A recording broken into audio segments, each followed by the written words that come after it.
Pernah nggak sih ada teman atau saudara dekat yang datang minta tolong? Pasti sering ya. Tapi gimana kalau satu bantuan yang kelihatannya sepele, kayak pinjam nama dong buat kredit, ternyata adalah jebakan yang bisa bikin hidup kita berantakan.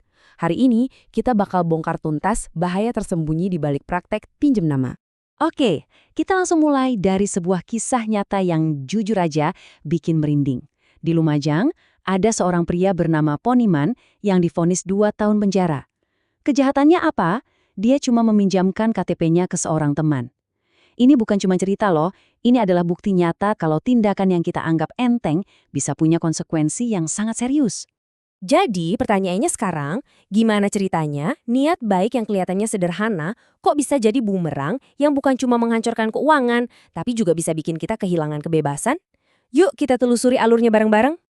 Ceritanya tuh hampir selalu dimulai dengan cara yang sama ya kan? Datang teman dekat atau mungkin saudara yang kita percaya banget, terus bilang, "Bro sis, boleh pinjam nama buat kredit motor? Tenang, nanti aku kok yang bayar cicilannya." Permintaan yang kedengarannya simple dan ya jadi nggak enakan buat nolak. Pertama-tama, kita harus samain persepsi dulu. Apa sih pinjam nama itu?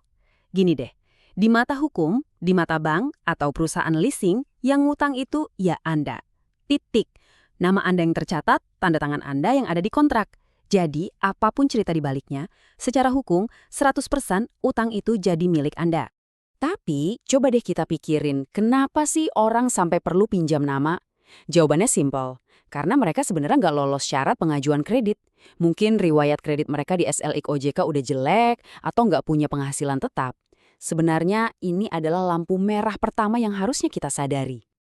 Oke, jadi bantuan udah diberikan, teman Anda senang banget dapat motor baru atau pinjaman cair. Awalnya semuanya kelihatan aman-aman aja, cicilan lancar, sampai suatu hari. Nah, disinilah ceritanya mulai berbelok tajam. Dan inilah momennya, cicilan mulai macet. Terus, telepon di HP Anda mulai bunyi terus-terusan.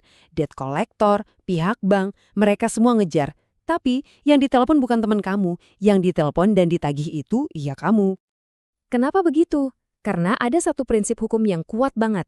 Namanya Pacta sunt servanda. Gampangnya gini, perjanjian itu mengikat siapapun yang tanda tangan di atas materai. Jadi semua cerita Anda soal, oh ini kan cuma bantu teman, itu nggak ada artinya di mata hukum. Nama Anda di sana, tanggung jawab Anda sepenuhnya. Nah, dari sini masalahnya makin gede. Kita lihat gimana sebuah telepon tagihan bisa jadi krisis yang benar-benar ngubah arah hidup Anda. Konsekuensi pertama, dan ini yang paling langsung kerasa, nama baik finansial Anda hancur. Anda resmi masuk daftar hitam OJK atau yang dulu kita kenal sebagai BI checking. Apa artinya masuk daftar hitam OJK? Wah, ini efeknya domino. Mau ngajuin KPR buat rumah impian? Ditolak. Mau kredit mobil atau motor buat keluarga? Ditolak. Butuh modal buat mulai usaha? Lupakan aja. Kredibilitas finansial Anda lenyap seketika. Dan kalau kamu pikir itu udah buruk, tunggu dulu.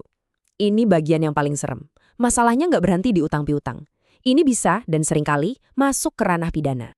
Dan ini bukan cuma nakut-nakutin ya, ini beneran kejadian. Coba lihat kasusnya Pak Poniman tadi. Dia cuma dapat imbalan 1,4 juta rupiah, tapi harus bayar dengan 2 tahun penjara. Ada juga kasus Yusnita yang divonis 5 bulan. Ini adalah putusan pengadilan yang nyata. Jadi, kok bisa sampai di penjara? Karena hukum ngelihatnya dari 2 sisi. Pertama, kalau barangnya, misalnya motornya, dijual atau digadaikan sama teman kamu, itu namanya pelanggaran hukum fidusiah. Kedua, keseluruhan proses pinjam nama ini bisa dianggap sebagai penipuan, baik oleh Anda maupun teman Anda. Dan ancamannya nggak main-main, bisa sampai 4 tahun penjara. Oke, sekarang posisinya kamu yang dikejar-kejar utang. Pastinya kamu bakal berurusan sama yang namanya debt collector. Tapi tunggu dulu, mereka nggak bisa seenaknya loh, ada aturannya. Nah, ini nih mitos yang paling sering bikin orang panik. Debt collector bisa datang dan langsung angkut barang kamu kapan aja di mana aja. Bener nggak sih? Jawabannya, salah besar. Mereka sama sekali nggak punya hak buat sita paksa barang. Yang boleh melakukan penyitaan itu cuma pengadilan, lewat jurusita dengan surat resmi. Kalau ada yang maksa ambil barang kamu di jalan atau di rumah, itu jatuhnya pencurian. Makanya penting banget buat kamu tahu hak-hak kamu. Ini contekan aturan mainnya. Mereka boleh nagih, tapi ada jamnya. Dari jam 8 pagi sampai 8 malam. Mereka nggak boleh pakai ancaman atau kekerasan. Dan yang paling krusial, mereka nggak boleh menyita barang tanpa putusan pengadilan. Jadi jangan takut. Oke, setelah dengar semua skenario horor tadi, pertanyaannya, gimana cara kita menghindar dari semua ini? Jawabannya sebenarnya ada di satu kata yang simpel tapi kadang susah diucapin. Tidak. Tapi kan ngomong tidak ke teman itu nggak gampang. Gini caranya biar elegan. Pertama, hargai kepercayaan dia, tapi di dalam hati kamu harus sadar penuh risikonya. Kedua, jelaskan alasannya baik-baik. Bilang aja, sorry banget ini bukan nggak mau bantu, tapi ini urusannya hukum dan bisa merusak masa depan finansialku juga. Ketiga, coba tawarkan bantuan lain yang lebih aman.